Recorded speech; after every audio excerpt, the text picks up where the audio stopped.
Ya pemirsa, dengan segala kontroversinya, politik ternyata memang masih menyisakan banyak pesona dan daya tarik.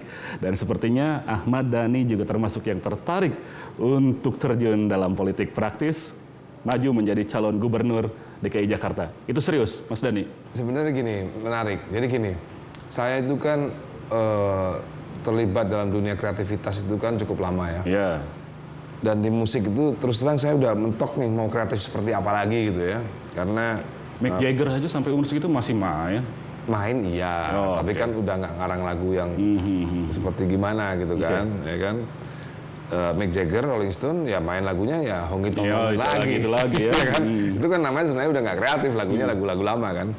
Dan di dalam dunia politik ini nggak tahu kenapa adrenalin saya terpicu lagi untuk jadi kreatif. Sejak kapan? Ya sejak dicalonin sama PKB itu. Kok bisa? PKB mendatangi Anda? Ya itu makanya. Terus nyambung?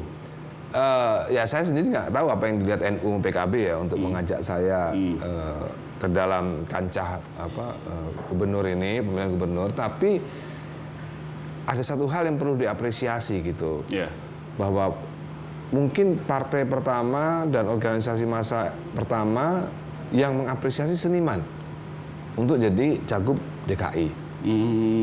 Oke. Ya kan sebelumnya kan belum pernah ada. Ya sebagai cagup kan dulu sempat disebut juga ada Rano Karno pernah sebagai calon, Deddy Mizwar juga. Ya, tapi untuk DKI kan mungkin ini pertama kali kalau buat DKI ya. Dinyatakan secara resmi. Ya, dinyatakan secara resmi dan itu harus diapresiasi. Artinya mereka menghargai musisi juga setara. Oke. Selama ini kan belum pernah kan. Nah, di situ saya adrenalin saya terpicu kreativitas saya. Oke. Jadi tiba-tiba otak saya ini langsung sur gitu ya. Wah, udah langsung keluar semua nih. Nah, kebetulan saya memang udah banyak sekali ide tentang Jakarta kan. Jadi makanya saya kemarin di TV sebelah saya ngomong saya itu banyak ide. Kebetulan saya dicalonin. Jadi buat saya siapapun yang jadi gubernur nanti itu bolehlah pakai ide saya yang saya akan keluarkan nanti. Idenya nanti dulu kita bahas. Saya ingin tahu dulu modal Anda sebenarnya apa lagi? Modal saya sebenarnya selain kreativitas ya, popularitas juga tentu saja. Keren udah pasti. Iyalah, ya kan? iya oke. Itu kita butuh lah, figur gubernur yang keren itu butuh lah ya kan. Boleh. Ya. Tampang saya kan nggak tradisional amat gitu kan. Oke. Itu butuh ya. Nomor 2, orang tahu saya punya pengetahuan tentang Islam cukup mumpuni lah gitu. Kalau nggak NU nggak mungkin menjadikan saya sebagai pembina Ansor ya. Itu salah satu syaratnya itu pengetahuan tentang Islam tuh oke. Ya. Nomor 2 karisma. Ya kan? Nomor 2 karisma. Tidak hanya ganteng, banyak orang ganteng, tapi nggak punya karisma. Ya kan? Ahmad Dhani karismatik boleh. Nah, karismatik. Populer, banyak orang populer ya kan. Tapi belum tentu bisa karismatik ya kan. Tukul populer ya kan. Karismatik lah populer, Mas Tukul. Ya, untuk sebagian orang karismatik ya kan. Iwan Fals juga untuk sebagian orang karismatik ya kan. Nah, nomor 3-nya lagi wibawa nih ya. Orang tuh harus berwibawa ya kan. Nomor 6 lagi tuh, nomor berapa? Udah lupa tuh nomor. Udah 5 sekarang. Nomor 6 lagi wibawa ini penting. Wibawa ini penting. Nomor terakhir ya mungkin network lah. Kok Anda nggak nyebut duit? Nah itulah yang saya nggak punya. Yang benar. Iya. Kan perlu biaya, paling nggak untuk biaya politik lah, selain untuk money politik ya. Ini yang biaya yang sah aja. Terus terang saya nggak punya.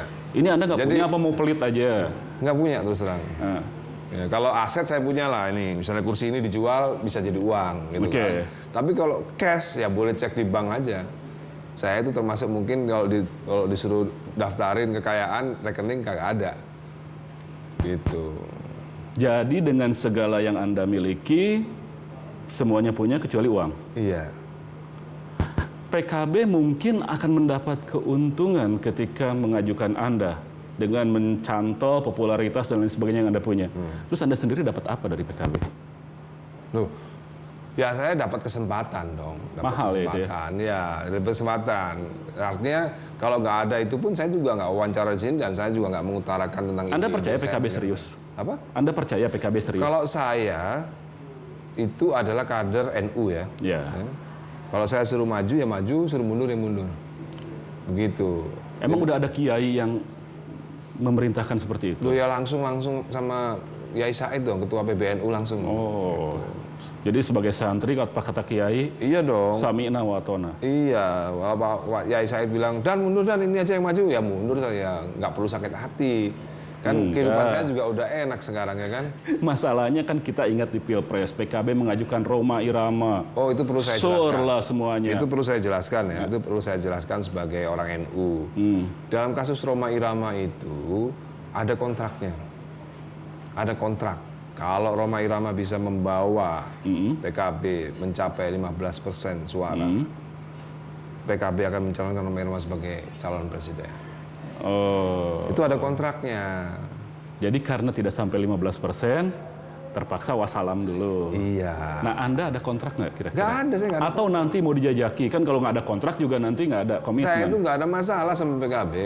Saya itu mau disuruh maju, disuruh mundur. Gitu. Nah, PKB ini tidak bisa mengajukan calon sendirian. Ya. Anda harus perlu partai lain. Harus realistis, ya. Ya. Sudah dijajaki juga partai yang lain.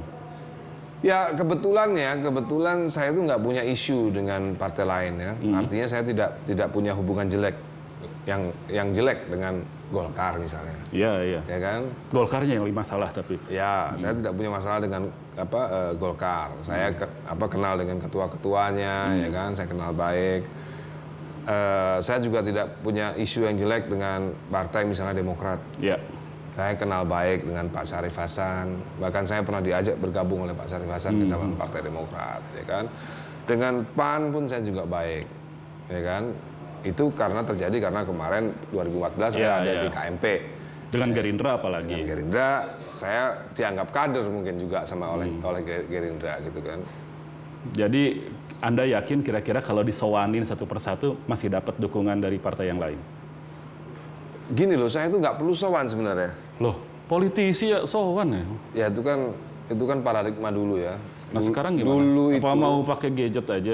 Paradigma dulu itu mungkin ya sekarang mungkin juga masih ada ya. Jadi ketua partai dikasih duit untuk nyalonin calon gubernurnya. Dulu ada. Ya, dulu. Sekarang juga ada. Sekarang saya nggak punya uang. Jadi Pak Prabowo pun tahu saya nggak punya uang. Nirwan Bakri juga saya tahu saya nggak punya uang. Zulkifli Hasan tahu juga saya nggak punya uang. Anda modal ganteng aja itu ceritanya. Ya, saya bukan kalau misalnya dibilang mau kondo ya ini mau kondo nih. Oke, tapi gimana komunikasi yang udah jalan sama partai-partai itu? Sore ini ada rencana ketua Gerindra datang ke rumah saya bersama jajarannya gitu. Jadi paling nggak ada lampu hijau juga dari Gerindra. Iya. Ini serius benar jadi? Saya nggak tahu. Mas, kenapa sih Anda harus mau maju jadi calon gubernur? Emang apa kurangnya Pak Ahok sih? Harus Anda gantikan gitu? Pak Ahok? Ya kalau menurut saya ya banyak kurangnya, cuman kan tidak etis untuk saya bicarakan. Ya kan bisa menjadi motivasi Anda juga. Nomor satu ya? Iya. Nomor satu ya. Nomor satu seperti yang saya sebutkan kemarin sudah di TV sebelah, Jakarta itu broken home. Mak bapaknya cerai gitu? Ya, antara gubernur dan DPRD-nya. Itu nggak sehat. Itu. Kalau mau ditanya kenapa itu bisa terjadi, karena Pak Ahok kurang punya wibawa. Wah, segitu ngamuk-ngamuk terus juga, masih kurang wibawanya juga. Semua orang bisa ngamuk. Tapi kalau ada orang, saya nih boleh tanya sama Al Eldul, saya nggak pernah ngamuk sama Al Eldul. Tapi mereka takut banget sama saya. Di depan Anda aja kali. Ya, apapun itu ya. Artinya mereka tetap melakukan kebijakan saya. Ya kan? Kan bisa di situ diukur dari situ. Kalau ditanya Al Eldul, kamu pernah lihat nggak Pak ayahmu marah-marah sama kamu? Nggak pernah mereka. Gitu. Jadi marah-marah itu bukan artinya berwibawa. Itu wibawa. Semakin ngamuk, semakin banyak ngamuk-ngamuk kan semakin itu tandanya nggak berwibawa gitu loh. Satu kurang wibawa. Ya. Terus ya, lagi? Itu aja lah dulu. Kalau gubernur punya wibawa, pasti DPR tuh akan hormat. Enggak, kan Anda tuh dulu katanya mengangankan pemimpin itu sosoknya yang keras, tegas gitu. Masa nggak kelihatan di sosok seorang Ahok? Keras itu nggak harus marah-marah. Pernah lihat Pak Harto marah-marah nggak? Iya, nggak pernah. Itu. Tapi satu kata juga bahaya ya. Itu wibawa. Itu wibawa. Anda kan lebih pecicilan, kalau mau jadi Pak Harto ya nggak mirip juga. Loh, sekarang saya nggak harus berplay berlagak seperti pemimpin yang beda dong. Kalau udah jadi pemimpin ya beda lagi. Masih ada kandidat lain termasuk di Gerindra misalnya. Ada nama Sandi Uno, ada nama Adi Aksa Daud, ada nama Ridwan Kamil, banyak saingan Anda. Bagaimana Anda bisa mengatasi semua rivalitas ini? Ya kalau kata saya sih saya juga belum bisa banyak ngomong ya. Saya juga belum bisa banyak ngomong. Kalau dibicara Ridwan Kamil, tentu beliau lebih jago dalam hal birokrasi ya. Perencanaan kota. Karena beliau memang tempatnya sudah punya pengalaman di birokrasi gitu. Jadi ya ini kan belum sampai pada tahap yang teknis ya, tahap yang teknis. Tapi memang kalau kita bicara wibawa, itu kita nggak bicara teknis. Dengan wibawa itu Anda yakin bisa mengatasi persoalan macet, banjir, pedagang kaki lima, urbanisasi? Bisa itu. Nomor satu itu memang itu. Kuncinya harus berwibawa dulu. Iya. Dihormati. Konsepnya? Hah? Konsepnya? Ya konsepnya nanti implementasinya nanti berupa peraturan dong pastinya, ya kan. Siapa dulu yang ngasih peraturan nih, ya kan? Anda yakin sudah bisa memiliki konsep-konsep yang tepat untuk diimplementasikan dengan penuh wibawa itu tadi? Jadi gini ya, nggak tahu kenapa nih, hampir semua kepala preman saya kenal, nggak tahu kenapa gitu loh. Di seluruh ibu kota ini? Seluruh ibu kota ini. Mulai dari timur sampai barat, semua. utara, Iya. selatan? Itu modal penting? Modal penting itu.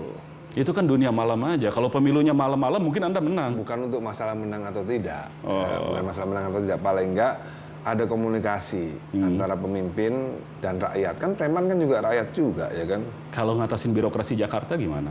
Orang birokrat Jakarta tuh katanya pinter-pinter loh. Pak Ahok aja sampai marah-marah terus.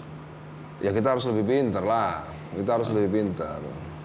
Kita harus lebih pinter. Apa kuncinya untuk ngatasi birokrasi? Ya kita cari tokoh-tokohnya aja. Kebetulan beberapa tokohnya juga udah ngubungin saya.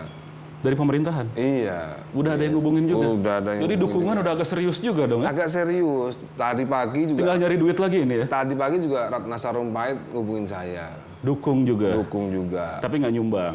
Nggak nyumbang nggak apa-apa, tapi kan udah alhamdulillah lah. Ya kan? Kita akan lanjutkan tinggal lagi duit aja nih. Tinggal duit aja. Tapi seperti apa sebenarnya konsen Anda terhadap politik tuh sedalam apa saya ingin tahu lagi. Kalau saya nanti. Okay. Usai jeda berikut. Pemirsa masih tetap di iTalk, ada Ahmad Dhani.